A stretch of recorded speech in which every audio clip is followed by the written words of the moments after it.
pari gagné maintenant. Oui, alors si vous voulez, mon discours, ça va être de dire qu'il faut qu'on creuse l'écart. Et il faut qu'on creuse l'écart pour deux raisons. D'abord pour bien ancrer la gauche à la Croix-Rousse. Et deuxièmement parce que derrière, il y a un enjeu aussi en termes de nombre de sièges. Plus on creuse l'écart et plus on peut avoir de sièges.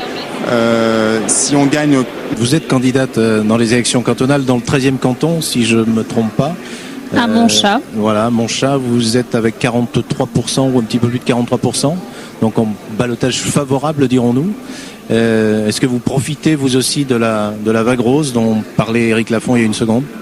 Sans doute pour partie. Et puis je crois avoir durant ces quelques mois de campagne été au contact des habitants de Montchat. C'est vrai que l'intérêt d'un canton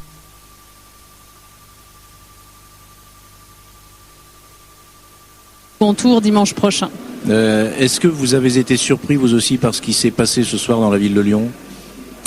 J'ai été, oui, surprise et même émue, très franchement, parce que on s'attendait évidemment à avoir de bons résultats. Je crois que les sondages nous l'avaient suffisamment prédit ces dernières semaines, mais je crois que les résultats ont dépassé largement nos espérances et qu'il s'agit là, avec 6 arrondissements qui sont passés dès le premier tour, d'un véritable plébiscite que l'on doit à la fois au bilan évidemment très bon de Gérard Collomb et à ses réalisations de ces dernières années, mais je pense au-delà de ce bilan, parce qu'on sait qu'un bilan n'est jamais l'assurance d'une réélection, au-delà de ce bilan, à la dynamique qu'a su impulser Gérard Collomb pendant cette campagne, au fait qu'il ait su faire rêver les Lyonnais en leur présentant une équipe profondément renouvelée, une équipe notamment avec des candidats qui, pour 30% d'entre eux, venaient de la société civile, qui proposaient tout autre chose.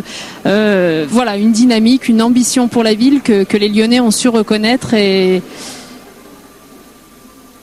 à laquelle ils ont adhéré. Voilà, il ne trouve plus ces mots. Non, je suis très émue, franchement. C'est une belle preuve de confiance ce soir. Une question de Jean-Pierre Haché. Je signale juste que on va la voir dans quelques instants, mais Michel Mercier, le président du Conseil général, donc Éric Lafond, vous allez rester avec nous, est arrivé dans les salons de la préfecture. Il va nous rejoindre dans une seconde sur le plateau de TLM. Jean-Pierre. Oui, on entendra bien sûr évidemment avec beaucoup d'intérêt sa réaction. Najat Vallaud-Belkacem, bonsoir. En fonction des résultats de ce qui peut se passer au deuxième tour, si jamais le groupe socialiste est en position au Conseil général de jouer les arbitres dans le cadre d'un duel possible entre Monsieur Mercier et l'UMP, est-ce que vous êtes prête à arbitrer dans un sens ou dans un autre ? Bien entendu, mais je crois qu'il faudra attendre d'abord le résultat des élections dimanche prochain avant de se prononcer davantage. Si mes informations sont justes, je crois que nous sommes à 4 sièges près en possibilité de faire basculer la présidence du Conseil général. Donc ce qui se joue dimanche prochain est extrêmement important. Et l'avantage, c'est vrai, avec le fait que 6 arrondissements de la ville soient d'ores et déjà passés au premier tour, c'est que peut-être pendant la semaine qui vient, on va pouvoir concentrer notre attention sur ces élections cantonales qui sont absolument essentielles et sur les conséquences que pourrait avoir un éventuel succès de ma part, par exemple. Bien, merci Najat Belkacem. Et alors Jean-Pierre, je dois rectifier, et puis Éric Lafond va être déçu aussi parce que Michel Mercier finalement il veut pas venir sur le plateau de TLM, il veut pas répondre à nos questions. Pourtant on en avait beaucoup.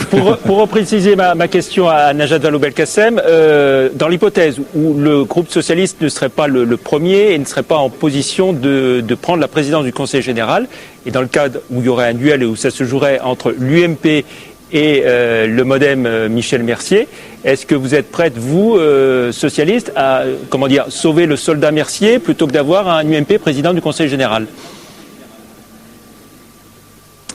Difficile de répondre à votre question aujourd'hui. On avisera, on essaiera de faire au mieux pour que, je crois que ça a été mon mot d'ordre pendant toute cette campagne, pour que la ville de Lyon et le Conseil général puissent travailler la main dans la main pour faire avancer les dossiers. Après, que ce soit Michel Mercier qui en soit le président ou un autre, moi je préfère rêver dès maintenant à la possibilité d'une présidence socialiste au Conseil général du Rhône. Merci. Merci Najat Belkacem. Merci Éric Lafond d'être venu sur le plateau de TLM. À vous Jean-Pierre. Oui, alors on va retrouver Sylvie Roland qui va nous donner un certain nombre de résultats.